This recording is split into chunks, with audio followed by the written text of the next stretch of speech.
Red Star Radio. Voice of the Revolution. All right. Okay. This video is called Why Some Countries Are Rich and Other Countries Are Poor. It's from this, what are they called? School of Life. It seems like it's kind of someone that is really good at animation. I don't know. They make all these videos that look like they're educational, and because they're like kind of high production value animations, it kind of seems like really legit, like, oh, I'm going to learn something. But you watch it, it's just kind of seems like just the musings of one guy. I don't know.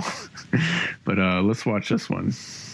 Yeah. Oh, plus in their description on YouTube, they don't put any citations, so it's a bit interesting. Yeah, they don't. So wait, are these guys like conservative or liberals or what? No, they're liberal. For the most part. Yeah. Okay. Let's watch. Kind of new age, I would think. They're a bit. Oh yeah, a little bit. Yeah. You know what I mean? Yeah. Right. But anyway, all right, let's get to it then. 26 countries in the world. 25 of them are very rich, defined as having an average wealth per person of over $100,000 a year. Voice. Sure. But far more countries are quite poor, and some, which we're considering here, are very, very poor. These are the 20 poorest countries in the world, where the per capita wealth is under $1,000 a year. You know what's pretty funny about these countries, about sub-Saharan Africa and all that stuff? When you look at it, a lot of human history is shaped by its material conditions. As Marxists, we believe that. And a lot of people try to say that, particularly racist, I'm not accusing these guys of being racist right now, but the thing with racists is that, like, they say, oh, look at these inferior black people. They all come from this part of the world, and look how poor and underdeveloped they are. But I'm like, have you seen the geography of this part of Africa? Like, the reason why North Africa is nowhere near as poor is because they were near the Mediterranean, and they had a slightly more tolerable climate, which allowed them to, develop their material conditions, develop their culture, develop their economies. In sub-Saharan Africa, if you're stuck there, then you're pretty much screwed. Your environment isn't going to be supporting you.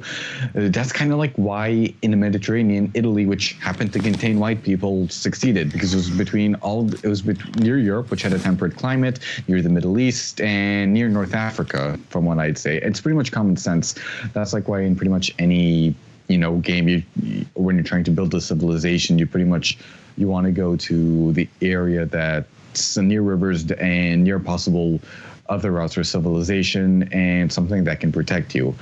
I know this is really distracting, but it's only because I noticed that the 20 poorest nations in Africa are also the ones with that have an unfavorable geography for human life, and it's just to debunk this whole racist idea that being white automatically makes you, superior and whatnot. $3 a day. Every country is now more or less on a path to growth, but the poor ones are growing very, very slowly. If Zimbabwe continues at its current growth rate, it will qualify as a rich country in 2,722 years. What we want to know in this film is why some countries prosper and others stagnate. This is a film. So we can understand what rich countries are doing right and get a better grip on the challenges and hurdles facing poor countries. Rich or poor. The first is institutions. Institutions are beyond important. Broadly speaking, rich countries have beyond institutions, and poor ones have very. Oh, they have bad. The correlation between poverty and corruption is direct. But yeah, that cop just reminded me. If good institutions mean a corrupt police force, no, just no. Well, good. The thing is, there's a link between corruption and poverty, but he's got it the wrong way. The poverty causes the corruption. The corruption doesn't cause the poverty. Right. Mm-hmm. Right. The richest countries in the world are quite simply invariably also the least corrupt ones. And the most corrupt countries are also the poorest. When countries are corrupt, they can't collect enough taxes to get the good institutions they would need to escape the poverty. They don't have enough money to collect taxes anyways. The wealth of the world's poorest 20 countries. That's why they're corrupt. Offshore accounts. Lost revenues in these countries totals between 10 and 20 it's not that hard if you a year. If you don't have enough money to support yourself, you're going to be corrupt. Yeah, that's especially since colonialism took a lot of the resources anyway, and of course racial hierarchy was very much a thing during that time too. Still is, actually, in some parts of Africa. Yeah. I mean, just look at South Africa in the 80s. That's why they're still kind of poor and whatnot. But yeah, let's continue there. Transport. Now, a more generous way to look at corruption is that it's really a case of clan-based thinking. So hiring someone. In the rich countries, you're meant to do so simply on merit. Oh my God. Of candidates. What the fuck is this? Irrespective of... Don't tell me about meritocracy. Yeah, like meritocracy is one of the stupidest things ever. Like, what defines merit? Like, a guy who's really good in chemistry is probably going to suck ass if you tell him to go play basketball. And a guy who's a good sports player has a lot of merit, but I don't want him planning a manned mission to NASA. Planning a NASA manned mission to Mars or something. Technocracy could work a bit better because, technical experts and whatnot, but that's going to assume that no one is going to, bring in their innate biases. You have to assume that the free market is going to be rational, but in reality, it's not. People are going to be blind, are not only going to be blinded by making profit at the cost of, progress, but they're also going to be blinded by oh, I want my friends to get rich. I don't trust this racial group. I don't trust this sexual group, like that. Yeah. So I just like how they're trying to convince us that nepotism was invented in Africa and only happens there. When we have this last presidential election campaign where there's a second Clinton and a third Bush, and nepotism is a third world problem apparently. At least there's going to be no third Bush. Yeah. Back on meritocracy, it reminds me of this Einstein quote, which is everybody is a genius, but if you expect a fish to climb a tree, it's going to think it's stupid. Right. Yeah. So, I mean, that was more, I think it was more talking about the educational system, but that actually goes right directly into meritocracy. Get good grades or get a good job, which, is not the case really anymore. But yeah. Anyway. Continuing. Any personal connection. But in poor countries, under the sway of clan-based thinking, that approach would itself be seen as corrupt. It's your duty to disregard the so-called best candidate from an anonymous bunch in order to pick someone from your own team, your uncle, your brother, your second cousin, the guys from the same tribe. As a result, poor countries don't allow themselves to have intelligence and talent. That can only happen on the micro level. That can't explain things that happen on the macro level. It doesn't make any sense. How can personal nepotism keep an entire country down? It doesn't make any sense. Oh, and now we get into culture. This will be good. Yeah. What goes on in people's minds, their outlooks and beliefs?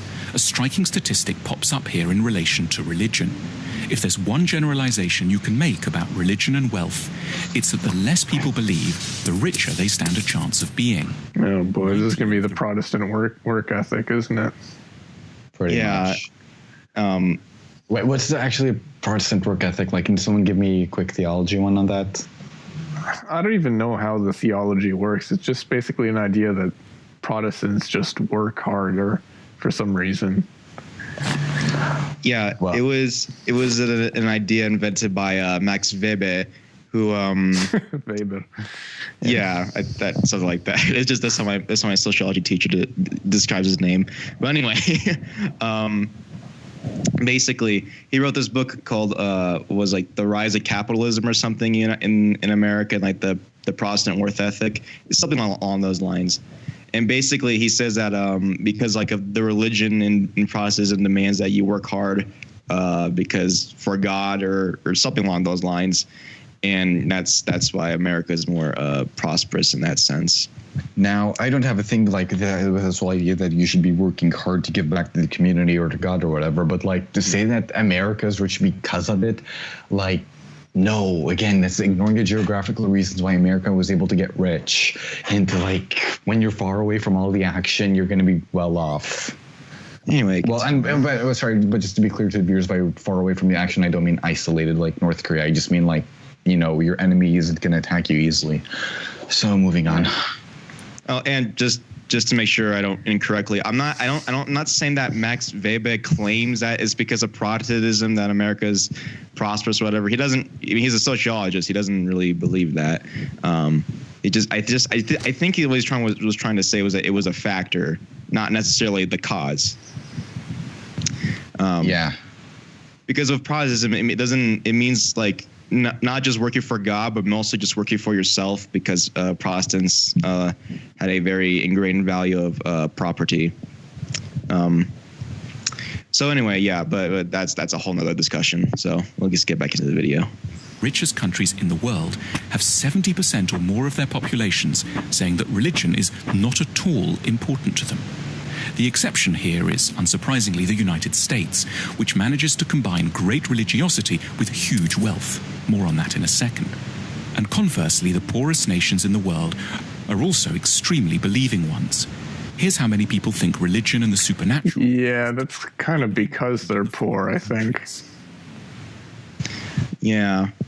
Oh, by the way, they don't give any citations for its statistics, so this could literally just be made up.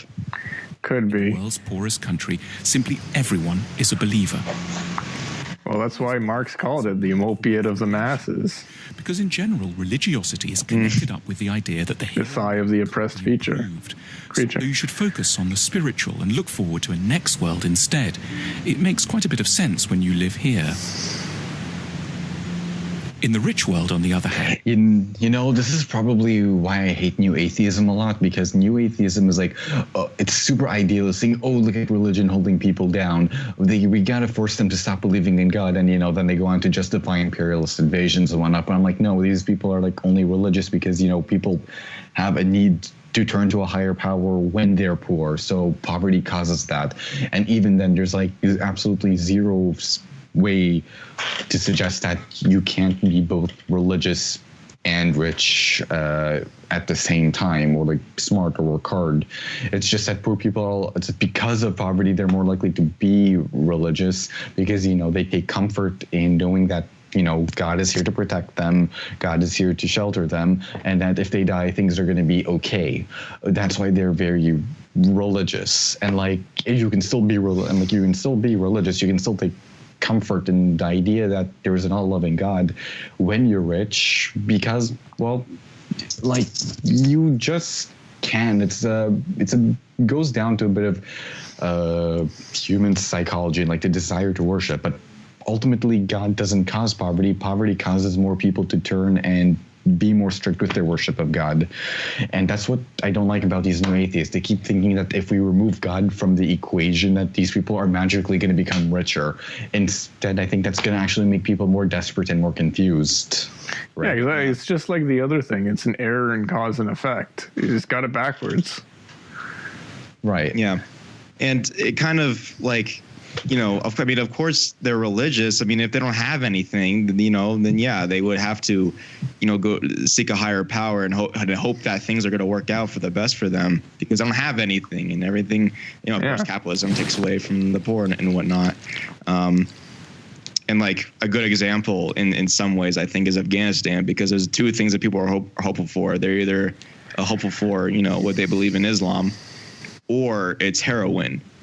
Because heroin is a huge deal with in Afghanistan. People are turning more and more to drugs, especially with the escalation of the Afghanistan war. You could see that sort of correlation.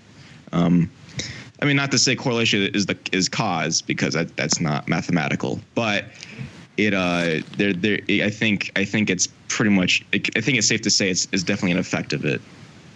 Yeah. Of heroin addiction. So Yeah. All right, continue. People are generally great believers in their capacity to alter their destiny through effort and talent. Incidentally, to explain the anomaly of the United States, religion seems not to slow down economic growth here because it's a particular sort of religion. Oh, it's the good kind that doesn't make people poor. Kind. See, Protestant work ethic. To think of building Can we just appreciate what this looks like? Protestant God. Oh my God! It's like the American God. They pray to the wrong god. Ideology. Guys, this is heresy. Like, I've never seen anything more heretical than that image. I have to get out my Crusader armor and pay the makers of this video a visit. And pretty much any American that believes this for this matter, like, this is heresy. We need an emergency. We need to summon the counts. We need to summon the Catholic. We need to summon the Catholic Church. We need to summon the imams. We need to summon the rabbis. We need to summon the Patriarch of Moscow and Alexandria. This is heresy. This is heresy. So I guess that's like one of the most American things I've ever seen. Not to mention it's kind of racist. Like, there are plenty of Protestants in Africa and well, less in Latin America, or like, you know what I mean. But like, being Protestant didn't make them rich. Like, now, there are many aspects of some of the Protestant religion that I do admire from a certain perspective, but like, since Protestantism is pretty vague, like the United States Protestant religion tends to really deviate from what was done in the Reformation, and it just boils down to like Americans just saying, "Oh, we're so rich. That's because God, wills it." And I say, I'm pretty sure God also wills the upcoming communist revolution. Well, you will lose that wealth and give back from what you took. Like, do fault, mofo. Yeah, that's a good point, actually. That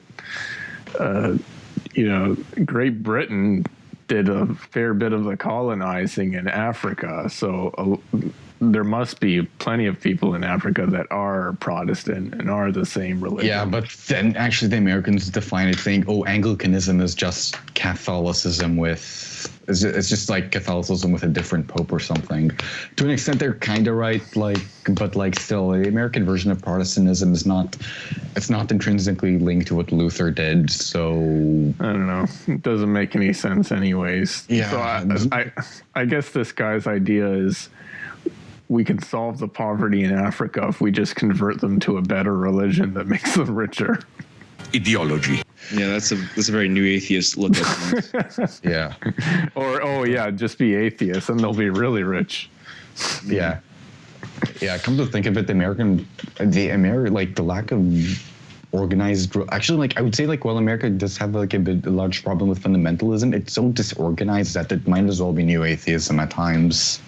Yeah. The only difference is that they actually bring God into the equation. Like, look at the many American Protestant churches, especially in the South. Like, no concern for theology, no concern for church studies, all that stuff. It's just this whole idea that we're awesome and that's because God made us that way. I'm like, no, God, like, if we speak theologically, God let you become that way. You kind of brought yourself up, or you didn't, because you kind of built your nation off the backs of slaves and natives and foreign immigrants and all that stuff. You were just dragging in God to justify your success while keeping others down. Yeah, that's what I think. And I think this feels a bit inaccurate because, yes, I mean, United States is more religious than, say Europe, for most countries there, but it's not as big as he's making it out to be. It's like, I want to say about 40 to 30% people are Christian here. Like, I live in a very Christian community, and I would say that's probably more of the reason I became atheist and I became an existentialist. But it's just like that, most people are either they don't attend church and say they're religious, or they just are either just agnostic or atheist in the United States. It's a bigger percentage of people that are religious here than in Europe and more developed countries, but still it's really not that big of a percentage if you count all the people in the United States. So, statistically speaking, he's wrong. Yeah. And continuing on. Jerusalem in the next world, he wants it here and now in Kansas or Houston. There's another big factor that determines the wealth and poverty of nations: geography. Finally, they say it. Overwhelmingly located in the tropical regions. This isn't a coincidence. Life is, in many ways, simply. Yeah, the rest of this video is pretty begin with agriculture. reasonable. Okay.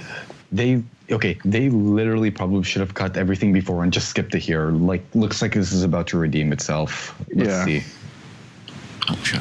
Tropical plants are generally a lot less packed with carbohydrates. Poor countries have worse soil too. Also, and perhaps surprisingly, a tropical climate can be disadvantageous to photosynthesis. Was their possession of large domesticated animals, such as horses and oxen, which liberated a huge part of the workforce from having to plough by hand. But in tropical Africa, domesticated animals have throughout time been devastated by a further appalling scourge, the tsetse fly. Well, they didn't have any domesticated animals. Its heat and humidity. He doesn't even need to talk about the fly. They just didn't have domesticable animals. Profound effect on the ability of Africa. Say that again. He didn't even have to talk about the fly. They just didn't have really any domesticable animals at all. Like, there's you can watch CGP Grey. He goes into this about why you can't domesticate a zebra or a gazelle, for instance. So even when he's right, he's still kind of wrong. He starts talking about flies for some reason. Anyway. Geography also encompasses transport, and poor countries are on the whole very badly connected. Landlocked Bolivia and semi-landlocked Paraguay are the poorest nations in South America. Africa has only one major navigable river, the Nile, and hosts 15 landlocked nations, 11 of which... And Paraguay is just as landlocked as Switzerland, but whatever.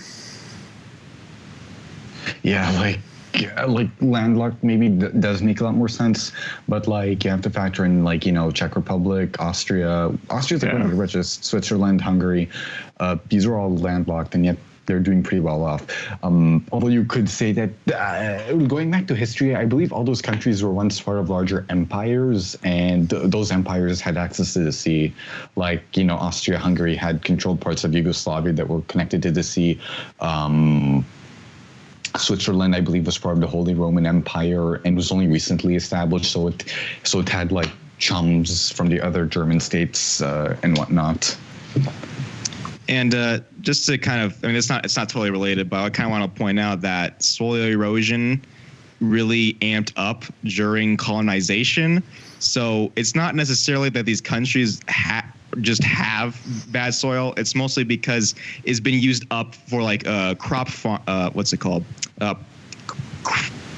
Crops for profit instead of just for need. Because, like, you know, before colonization, say East Africa had really great and intricate irrigation systems, and they worked very well, and they were based on a community level, you know, very I guess what we would figure as a socialist kind of organization of doing things. But then, you know, Britain came in and basically, you know, dismantled that whole thing in order to keep going crops and crops and crops like that. And now East Africa's soil is just terrible because of that. So, continue. Okay. Not coincidentally, the poorest country in Asia, Afghanistan, is also landlocked. Then there's the matter of natural resources. I think that is a coincidence. Well, I think, like, for Afghanistan, we have to factor all the wars going on. Yeah. Which kind of really messed things up. But, like, it could make sense. Like, Afghanistan does prove a lot what we've been saying. You know, the poverty made people a lot more religious and whatnot. But, like, we also have to factor in that the war kind of also helped. Oh, what about the rest of Central Asia? Like, Kazakhstan is even more landlocked. I think Kazakhstan has access to big lakes and rivers, and you know, Kazakhstan was part of the Russian Empire for a while and the Soviet Union, which, you know, brought a lot of advances. Afghanistan tried to go communist, but, you know, because a lot of its people were already religious, they opposed the idea, but like they were also pretty poor. And, you know, Afghanistan was also once, I believe it was also a British colony. Yeah, no, you're right. It was. All right. So how should one importance of all these different factors, institutional, cultural, and geographic, in determining the wealth of nations? There's no hard and fast rule. Yeah, really just geographic. 50% of pretty much comes down to the state of its institutions, 20% is due to its culture, and 10% each can be allocated to latitude, connectivity with the rest of the world, and geological good fortune. Only 10%? This discussion has wide practical implications. Oh boy. On a personal level, one might take away two things from it. Firstly, modesty. You should have a better idea of what you owe your individual success. Is that Trump? Looks like No, he's not fat enough. Okay. God damn it, like, that was scary. More scary than American God. Well, American God can be defeated with a crusade. I don't know what we'll do to defeat Trump. I feel like his hair will absorb all of our attacks. Yeah. Oh, well. To, which is not so much your own hard work or fine mind as the broader society you live in, which was produced over centuries and which you now draw benefit from. Okay, I love how all those three guys were from, like, European history. They completely ignore the fact that a lot of Western culture was influenced by ancient Middle East, ancient Egypt, and whatnot. A lot of white people are probably descended from ancient Persians, given the fact that, you know, they're one of the original Indo-European groups. Or the fact that, like, you know, like I said, East Asia also had a lot of influence, not a lot of influence, but had a lot of development in its ancient times. So, yeah, moving on. Knowingly. At the same time, sympathy, an ability not to see failing societies just as basket cases, but rather as countries facing comprehensible and hugely difficult problems. Our sympathy can be enhanced by reflecting that the troubles of desperate lands are to a considerable extent to do with malaria, a lack of navigable river, and the horrific buzzing of the tsetse fly, rather than always some more intimate human failing, which we would ourselves never manifest. You just did in this video, but okay. And that's it. Yeah. So yeah. The geography part is pretty decent, but honestly, it should have just made up the entire video. Like, I hate being a reductionist. Like, I don't understand. Like, they could have talked about culture and religion, but I think they should have linked it back to, you know, their whole material conditions and whatnot. Yeah. I mean, of course, the biggest problem in this video is, like, everybody who might have seen this would point out, is, like, they don't mention colonialism at all. Because, like, that's really... Sorry, what? Of course not. Yeah. Because that's, like, pretty much a major factor of why third world countries are really poor. It's because the first world nations, or at those times and whatnot, are the ones who created the conditions for them to be impoverished. No. They just picked the wrong religion and they hired all their family members. That's why they're poor. Yeah. They need American Jesus. We got the American Jesus, see him on the interstate. We've got the American Jesus, he outbuilt the president's estate. Ideology.